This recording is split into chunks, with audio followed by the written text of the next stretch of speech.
Welcome to the Content Amplified podcast, brought to you by Masset. Our goal is to help you get more from your marketing content.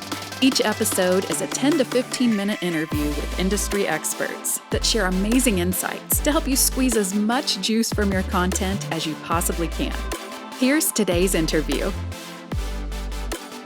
Welcome back to another episode of Content Amplified. Today I'm joined by Travis. Travis, welcome to the show. Thanks, Ben. Appreciate you. I'm excited for today's conversation. It's going to be a fun one. But before we dive in, Travis, something we always ask our guests, what do you love about marketing and content? And then let us get to know your career a little bit. I mean, on my LinkedIn, it's life's too short for sucky campaigns. I love campaigns. I also love just the ability that marketing has to empower marketers to build careers and businesses and bring their own ideas forward and just launch new things. I've launched new products for companies, come up with my own products, had my own business models. Proform Plus is a cool model. Anyway, there's just so much you can do with marketing beyond what you think of. So that's what I love about it. It's my personality. I've done a variety of things, led a variety of brands, but I'm probably most proud of some of the campaigns I've run. Proform helps 5x their direct-to-consumer business in a few years. Before that, I got to work with Harmon Brothers when I was a camp chef. Launched the Grill God campaign. Pretty fun. And got to work with their Funnel Master Brett subs, which was awesome too. I love it. So today's conversation is super timely, and I feel like everyone has a slightly different opinion on the subject, so it'll be fun to dive into what we think and what Travis's advice is and everything in this space, but really how to use technology to unlock the potential of your employees, your coworkers, your creative abilities, what that looks like, how to embrace it, all that kind of fun stuff. So Travis, just to get this kicked off, what are your thoughts? How does technology really augment our marketing capabilities, and how should we really start to embrace it? I think the advent of tools like Figma, some of the AI tools I'm seeing now from Adobe, but beyond that, my buddy Brett started FunnelBot, which could build high-performing Shopify, basically like Shopify landing pages that convert better than Shopify's site in minutes versus like days, Anyway, I think some of the tools out there are actually pretty awesome, and I think that they're meant to be wielded by the marketer, not to replace the marketer. And I think the faster you can learn how to use and test and kind of be on the leading edge of those tools, the better off you're going to be in your career. I love that. And I think that there's a huge kind of conflict in people's minds when it comes to artificial intelligence and all of these tools. I have to imagine that tool you just mentioned uses AI to make these high converting pages. Totally. And really the magic that comes from AI comes from a marketer bringing their strategic and real world opportunities and examples and experience to the table, and then harnessing these tools to really take advantage of it. What have you seen with AI, Travis, in your career and everything going on? And how should we kind of start to think about that? How do we embrace it and test it and capitalize on that movement? Yeah, I think just looking at what are the limitations that you have in your day-to-day and how could you use it to unlock that. People are more ad avoidant than they ever have been. They expect things to be personalized to them. And yet at the same time, our laws are changing to where it's becoming increasingly more difficult to track and then deliver personalized experiences to customers. So I think, there's a massive opportunity. Like I mentioned that page builder. The reason I like that page builder isn't that you can get the same landing page done in less time. It's actually more like, hey, how do I get one that's right for Ben and his buddies that are into marketing podcasts or something, right? Or like there was one pillow cube, like in the morning, it's like wake up with a kink in the neck. Midday, it's like tired of sleeping too hot. You need a cold pillow. At night, it was like, having trouble sleeping. Just some personalizations that make way too much sense for the end user. Giving the end user or, person that you're having a connection with as a brand, giving them an experience that ladders up what they're used to is really fun and exciting. And so I think, in that case, it's just a way to do more cool things that make sense.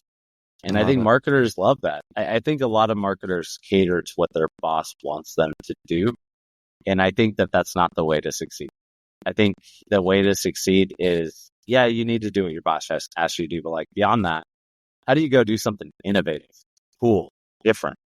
And I think that, some of these newer AI tools, if used the right way, have that potential. I love that. So there's this concept of autonomy that you kind of brought up here where, and correct me if you disagree with this, but this is my personal opinion on it. And, we'll get into this a little bit and, maybe you will disagree, but, when it comes to the role of leadership in a business, it's to align specific outcomes so that the business is working towards the same objective. So whether that's revenue targets, whether that's audiences you're going after, you need to align your marketing efforts with your product direction, all of that kind of fun stuff.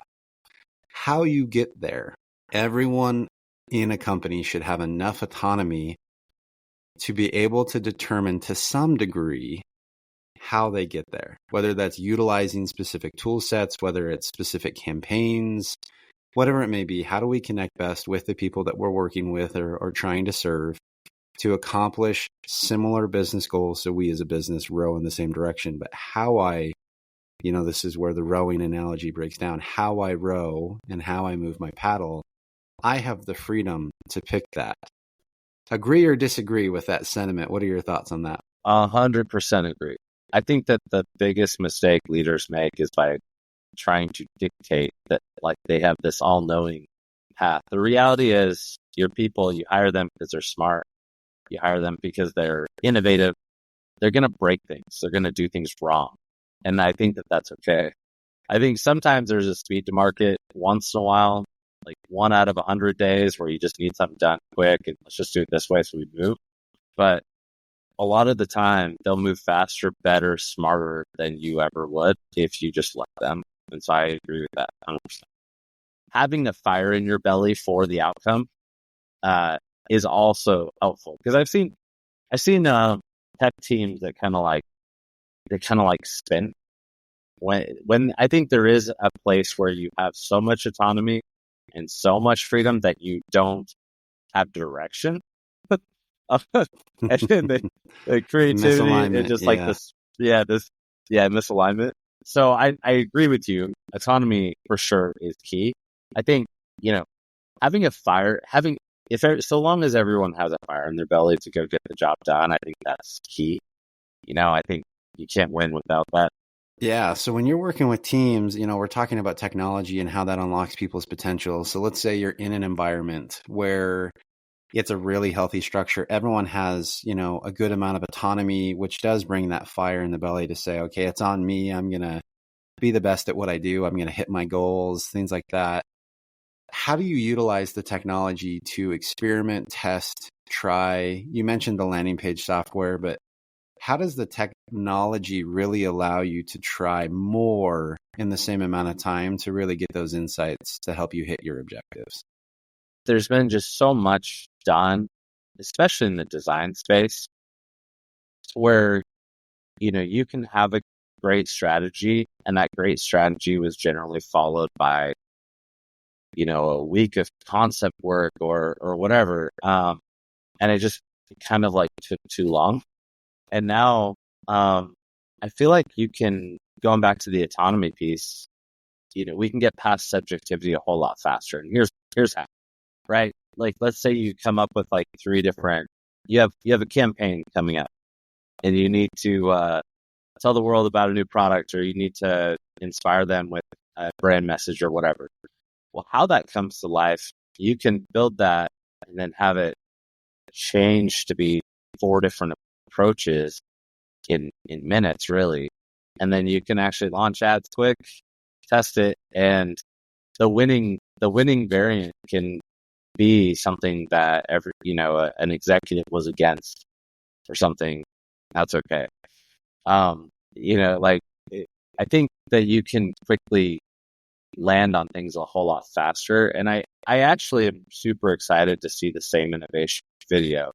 I've, been dabbling in some, just looking around at some newer technologies, and just this idea that you can have your video chain. Like, let's say you had a brand video and you can have the lips and the sounds and all of these things changed to a localized language if you have an international business.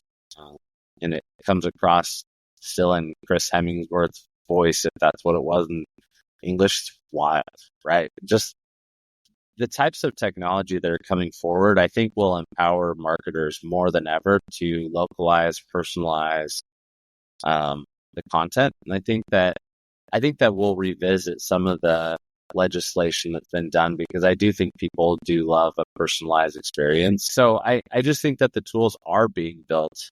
I think being smart enough to go check those out, try them out, challenging your teams to go try these things out as well.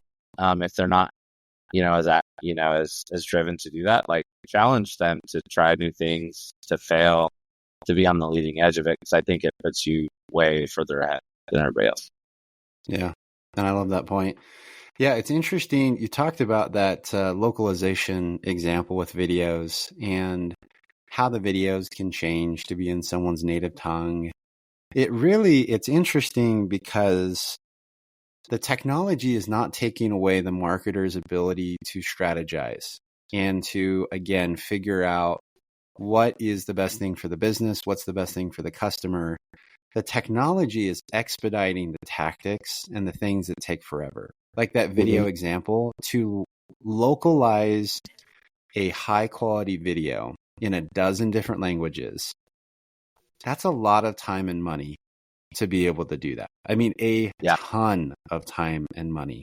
I worked at iFit, and the iFit content, if you could localize that content based off IP or something, and then localize the UI as well, it's just, the whole thing could be that could be the difference of them dominating the fitness space versus the whole world.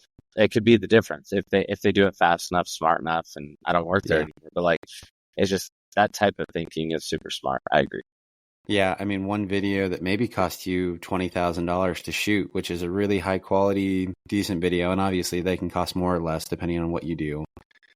Now that, like, leverage that has is so much further and wider, and it costs a fraction. I mean, you probably have to 10x the cost of a video to make it native in everyone's tongue, and all the cost of different actors and languages and things like that. So I think that that's a really cool message coming out in this podcast. Use technology to execute on tactics. I have these really cool strategies for landing pages or for videos or for images or whatever it is. Create all the different variations and let's see what starts to stick. Let's see what my strategic vision looks like. Let's get it out there, and then I can refine it, move forward, and do that. So I don't know, Travis, to end this off, because we're getting really close. Yeah. It sounds like marketers need to be better trained on strategy than ever before, because the days of being able to just take instructions and go do it are probably over for employees. Agreed. How does someone transition and prepare themselves to be a strategic thinker and bring that to the table versus doing something that really does, AI could do just as well? Like, how do they transition themselves to be in charge of the AI in the strategic thinking? Some marketers have struggled with caring about the end user. And I think that if we can, there are foundational principles that if you can learn early in your career, I think it sets you up for a great career.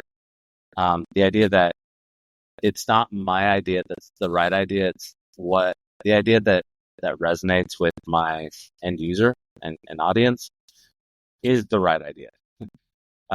It's not about you, it's about them, right? So how do they pay your bills, understanding where your bread comes from, right? I think there's just some basic principles that if they can figure out early on and really obsess over, then they win. I love that. Really, like, I think it comes down to that. I think that's a great summary of strategy. If you're a marketer listening to this podcast, it doesn't matter what position you're in.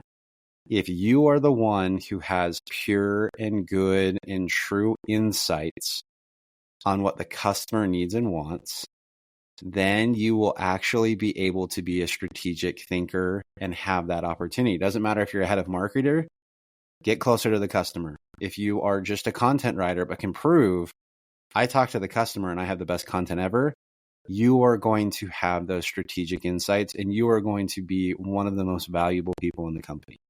The further you get away from the customer, the less valuable that you will be. And so I love these insights, Travis. I think this is super helpful. Thanks, Ben. Appreciate you. Have a good day. Yeah, thanks for your time today. Appreciate it. Thank you for listening to the Content Amplified podcast. Please subscribe and leave us a review. And for additional ways to get more out of your content, visit our website at getmasset.com. That's getmasset.com. And tune in next time to the Content Amplified podcast.